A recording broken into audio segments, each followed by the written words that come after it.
तो hello everyone, middle class story की तरफ से आज की पेशकश एक मिस्टीरियस मूवी दैट्स कॉल्ड चावर। कहानी की स्टार्टिंग में हम देखते हैं चार लोग मिलके एक आदमी का मर्डर करके उधर से अपने जीप पे बैठ के भाग रहा था, परंतु वो लड़का कौन है, कैसा दिखता है, ये हमें कहानी के बीच में पता चलेगा। और ऐसा ही एक सस्पेंस को लेकर कहानी आगे बढ़ता है, जहाँ पर वही चार आदमी जिसका नाम था आसिफ, मुस्तफा, अशोकन और थॉमस, जो लोग मर्डर करने के बाद अपने अड्डे पे जाकर ड्रेस को चेंज करके फिर से जीप में बैठ जाता है, क्योंकि इनके ही एक साथी अशोकन जो मर्डर करते दौरान अपने ही पैर में एक बड़ी सी गहरा चोट लग गया था, इसीलिए उसका इलाज करने के लिए जब हॉस्पिटल की तरफ जा रहा था तभी वहाँ पर पुलिस को देखकर ये लोग पकड़े जाने की डर से मुस्तफा आसिफ को जल्दी से जीप को घुमा के इधर से निकलने के लिए कहता है और अशोकन की इलाज करने के लिए अपने ही एक पहचान के डॉक्टर सुभाष को कॉल करता है, जहां पर मुस्तफा उसे कहता है अपने गाड़ी के जो क्लीनर है उसे थोड़ी सी चोट लग गया था, इसीलिए तू जल्दी से इधर आके उसे थोड़ी सी मरहम पट्टी कर देना। लेकिन सुभाष ड्यूटी पे होने के कारण वो मुस्तफा को कह देता है कि मैं नहीं आ पाऊंगा। इसके बाद मुस्तफा अपने ही गाँव में रहने वाला एक मेडिकल स्टूडेंट अरुण को कॉल करता है और उसे भी सेम बात कह के अपने पास बुलाता है अशोकन की इलाज करने के लिए।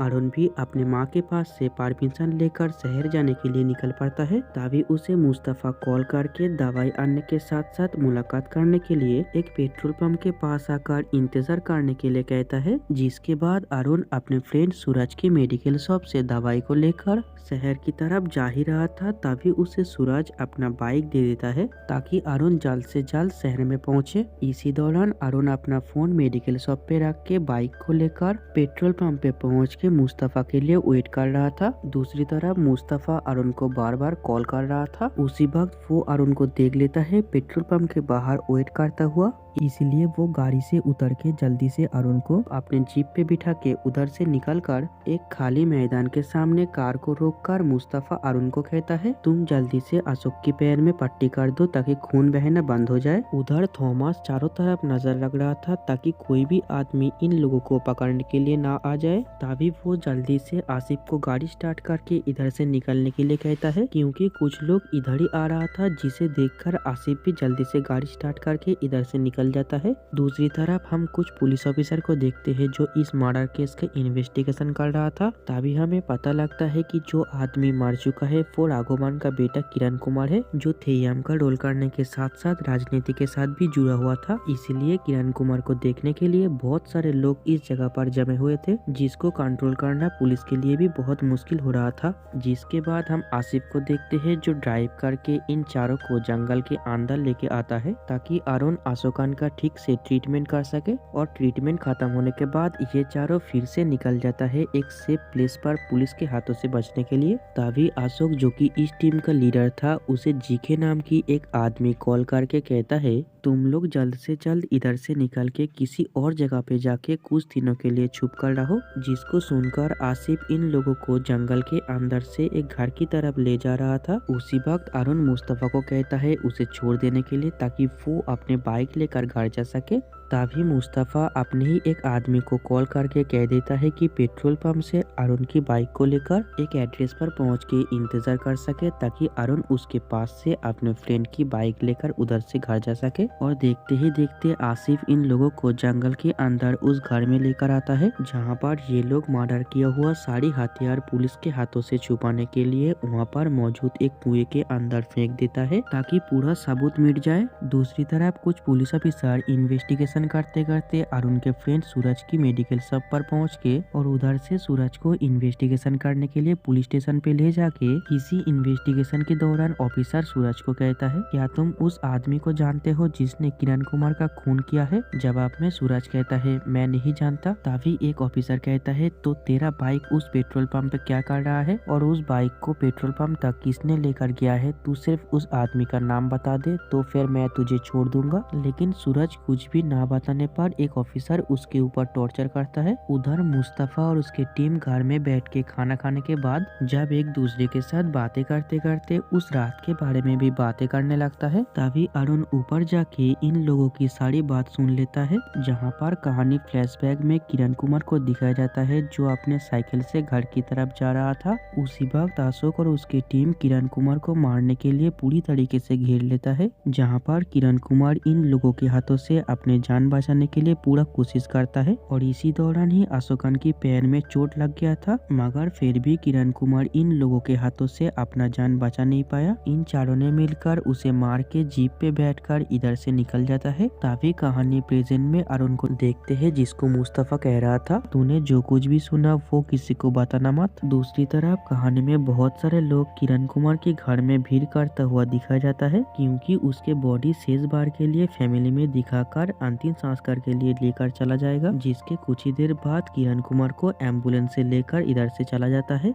तभी हम अशोकन को देखते हैं जिसको जीके कॉल करके कहता है तुम लोग जल्द से जल्द इधर से निकल जाओ क्योंकि पुलिस ने तुम्हारे अड्डे का पता लगा लिया है। जिसको सुनकर अशोक जल्दी से आसिफ को गाड़ी स्टार्ट करने के लिए कहता है, लेकिन ये लोग जब इस घर को छोड़ के जा रहा था तभी थॉमस अशोकन को कहता है मैंने जो मर्डर करने के लिए बोमा तैयार किया था उसका मैं क्या करूं। इस बात को सुनकर अशोक उस बोमा को कुएं में फेंक देने के लिए कहता है। तभी वहाँ पर एक बड़ी सी धमाका होती है और इन लोगों की छुपाई हुई सारे हथियार बाहर निकल जाता है और इस मौके का फायदा उठा के अरुण भी इधर से भाग जाता है और उसे पकड़ने के लिए मुस्तफा और थॉमस उसके पीछे जाता है। दूसरी तरफ हम सूरज को देखते हैं जिसको समझाने के लिए पार्टी की तरफ से 3 आदमी आता है ताकि वो अपने फ्रेंड की नाम इन लोगों को बता दे, परंतु इतना समझाने के बाद भी सूरज इनको कहता है ये बात सच है कि मैंने बाइक अपने ही एक दोस्त को दिया है लेकिन वो एक काम कर ही नहीं सकता। उधर पुलिस भी इन्वेस्टिगेशन करके वो जगह ढूंढ लेता है जहां पर ये लोग छुपे हुए थे और उधर ही बहुत तलाशी करने के बाद इन लोगों को मर्डर किया हुआ सारे हथियार कुएं के पास से मिल जाता है। तभी हम अरुण को देखते हैं जो उन लोगों के हाथों से बचने के लिए भागते भागते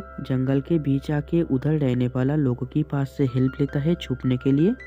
मगर तभी वहाँ पर मुस्तफा और थॉमस आके उसे ढूंढ लेता है और फिर से अपने जीप पे बैठा के इधर से लेकर जाता है। उसी वक्त अशोकन जीके को कॉल करके कहता है क्या हम लोग छुपने के लिए आप तुम्हारे उधर चले जाए, लेकिन जीके कहता है इधर बॉम्ब फाटने की वजह से मुसीबत और भी ज्यादा बढ़ गया है, इसलिए तुम लोग कालीकाबू चले जाओ, जब तक मामला ठंडा ना हो तब तक इधर मत आना, उधर ही छुपे रहना। इस बात को सुनकर ये लोग उस जगह के लिए निकल पड़ता है और इसी दौरान हम लोग अरुण की माँ को देखते हैं जिसे अपने बेटे अरुण कॉल ना करने की वजह से बहुत टेंशन में था। उसी वक्त हम मरे हुए किरण कुमार को भी देखते हैं जो अपने कुत्ते के साथ बैठा हुआ था, जिसे देखकर ऐसा लगता है कि वो इन लोगों के लिए ही इंतजार कर रहा था। तभी अशोकन जीके को कॉल करने की कोशिश करता है लेकिन वो कॉल ना रिसीव करने की वजह से एक जगह पर गाड़ी रोककर कुंदन नाम की एक और आदमी को कॉल करता है जो पार्टी के साथ जुड़ा हुआ था और अशोकन उसी को ही कहता है जीके इस वक्त कॉल नहीं उठा रहा है इसलिए आप हमारे लिए एक सेफ प्लेस का बंदोबस्त कीजिए।